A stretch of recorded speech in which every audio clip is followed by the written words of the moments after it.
Mas, irmãos, o Sermão da Montanha,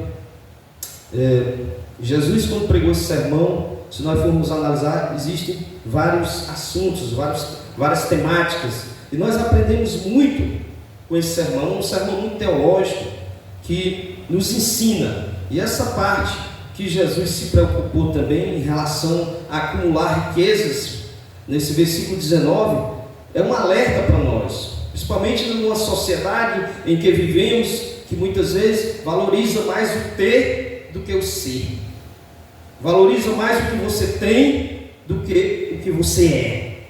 Então, Jesus aqui, ele nos alerta: não acumuleis riquezas. Agora, o ponto fundamental, ao meu ver aqui, é que Jesus ele faz um contraponto no verso seguinte, que ele diz que nós devemos acumular riquezas dos céus. Aqui Jesus não está dizendo que você não deva trabalhar, que você não deva estudar, que você não deva ter o seu carrinho, sua motinha, uma roupa boa. Isso é normal. Agora, você tem que ter prioridades. É isso que Jesus está falando, que a prioridade aqui é Jesus. Por isso que lá no final, no versículo 33, ele diz: buscar em primeiro lugar o meu reino e a minha justiça, e as outras coisas serão acrescentadas. Não é isso? Então, amados irmãos, nós estamos vivendo essa cultura, e de um tempo para cá existem muitos coaches na internet. Essa teologia da prosperidade, ela tem se estendido através das redes sociais, não só através da igreja. E essa teologia da prosperidade, amados irmãos, ela é uma heresia, porque nós sabemos que os crentes, eles também adoecem. Os crentes também tem crente pobre. Analise a Bíblia, porque essa teologia da prosperidade diz: se você for crente, vai dar tudo certo para você. Essa teologia da prosperidade diz que se você buscar a Deus, você vai ser abençoado materialmente, você vai ser rico, você não vai adoecer, você não vai acontecer nada com você. Não existe isso. Até porque Jesus disse: no mundo tereis aflições, mas tende bom ânimo, eu venci o mundo. Porque no versículo 21, ele diz que se o nosso tesouro, ou seja, se o nosso coração está ali, naquele tesouro, naquela cobiça, naquela avareza, isso é perigoso. Isso é muito perigoso. Porque, primeiro, que Deus não divide a sua glória com ninguém.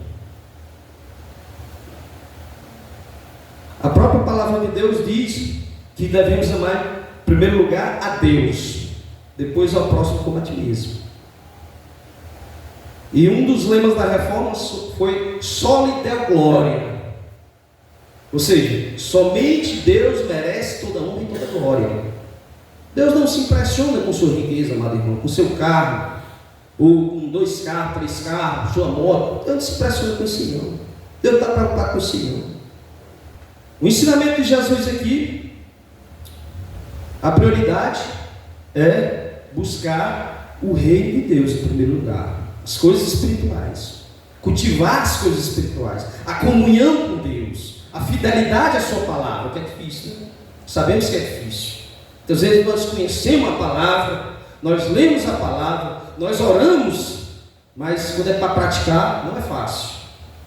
Porque a prática não é dentro das 4 paredes. A prática do Evangelho é lá fora. Nós fomos chamados lá para fora. A igreja é para nos preparar para levar o Evangelho, ir por todo mundo e pregar o Evangelho a toda criatura.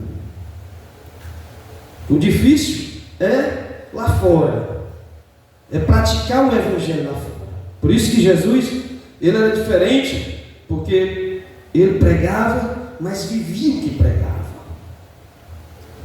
Então muitas vezes nós precisamos, amados irmãos, estabelecer prioridades na nossa vida, porque muitas vezes nós nos embaraçamos com coisas pequenas, porque a Bíblia diz que existe tempo para tudo. Lá no livro de Eclesiastes diz que existe tempo para tudo, mas tudo dos céus. Há tempo de plantar, há tempo de colher, há tempo de sorrir, há tempo de chorar. Então muitas vezes acontece isso com o nosso coração fica cheio, fica dividido. E aí no versículo 24, ninguém pode servir a dois senhores, porque ou há de aborrecer um e amar o outro, ou se devotará a um e desprezará o outro. Não podeis servir a Deus e as riquezas.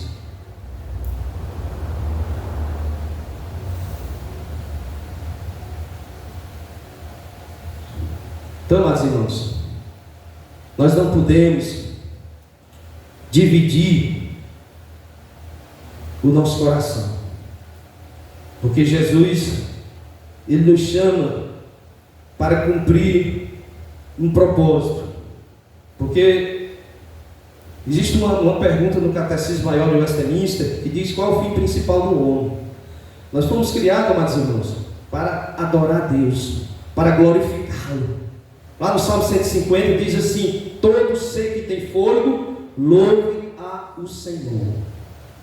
Ninguém pode servir a dois senhores, porque há de odiar um e amar o outro, ou se dedicará a um e desprezará o outro. Não podeis servir a Deus e as riquezas. Esse versículo, meus irmãos, aborda uma dualidade entre o espiritual e o material, ressaltando que a fidelidade e as prioridades não podem ser divididas. A sua fidelidade com Deus não pode ser dividida com outra coisa não, nem as prioridades. Sua prioridade tem que ser Deus. Importa que aquele que serve a Deus busque em primeiro lugar o seu reino.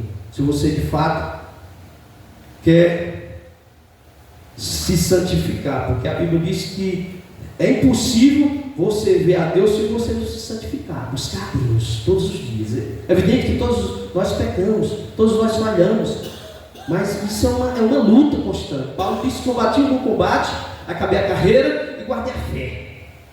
É um combate, é uma luta todo dia a gente está lutando. Não é fácil, as escolhas, mas quando nós pedimos a Deus para alinhar a nossa vida à sua palavra, nós começamos a melhorar. Mas, irmãos, eu diria que as causas da ansiedade é justamente esses versículos que Jesus está falando. Muitas vezes a gente está preocupado com o que é a vez de comer, com o que é a vez de vestir, ou seja, a cultura do consumismo. Nós vivemos numa cultura do consumismo. Queremos comprar, muitas vezes sem necessidade. E muitas vezes queremos comprar, mostrar que temos, para sermos aceitos pelos outros, pela sociedade. E muitas vezes não estamos preocupados se somos aceitos por Jesus. Porque o mais importante é você ser aceito por Jesus e não pela sociedade, pelo o meio que você está. Muitas pessoas estão buscando esse consumismo exagerado.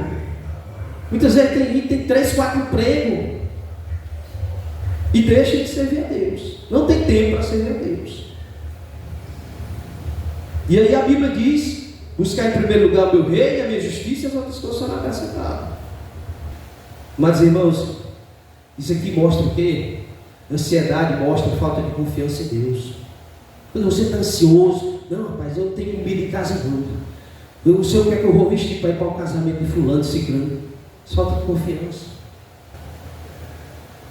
Mas, irmão, esse próximo ponto: não é pecado ser rico, que eu tinha falado anteriormente. Abraão, Jó, Davi e Salomão foram homens ricos materialmente. Então eu quero dizer a vocês que o problema da riqueza não é o problema da riqueza não está em si mesma. O problema da riqueza é o que Timóteo fala: pois o amor ao dinheiro é a raiz de todos os males. O perigo é a avareza.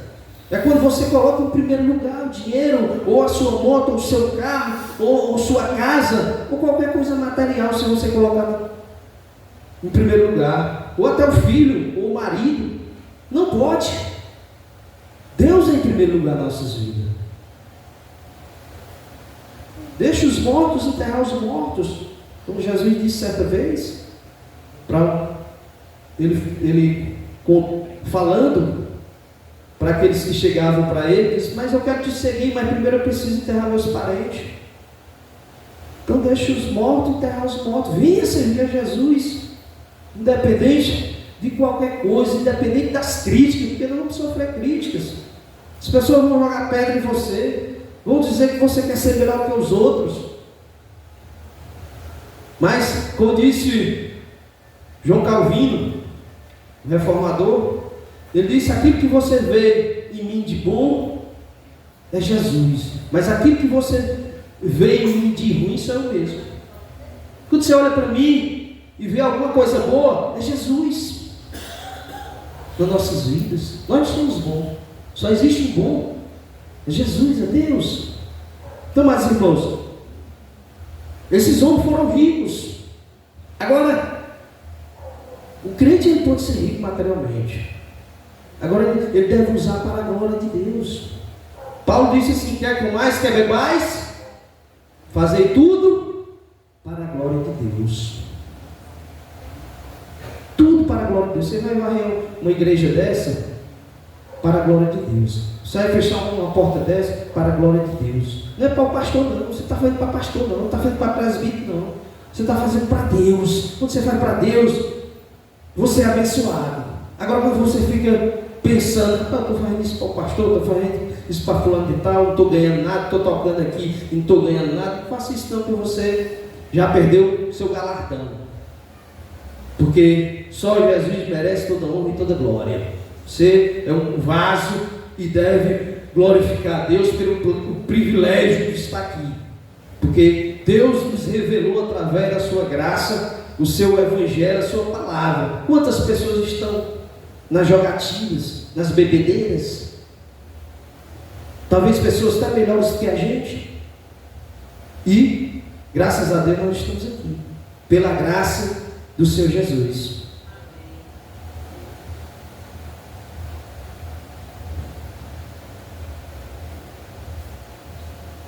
Então, buscar em primeiro lugar, para finalizar, meus irmãos, o seu reino e a sua justiça, e as outras coisas serão acrescentadas. Conclusão: os ensinamentos de Mateus são pertinentes para o mundo moderno. Eles desafiam a nós refletirmos sobre nossas prioridades, amados irmãos, e nossa confiança em Deus.